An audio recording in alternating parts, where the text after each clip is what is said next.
భయపడతాం అనుకుంటున్నారా? ఇది కేసీఆర్ తయారు చేసిన బృందం, కేసీఆర్ దళం. భయపడం.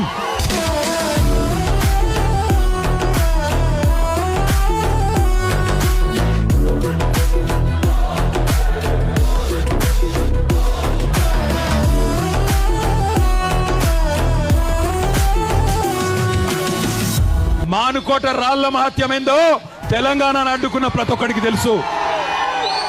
మానుకోటలో 14 ఏళ్ల కిందటనే నిప్పు పుట్టింది, తర్వాత తెలంగాణ వచ్చింది.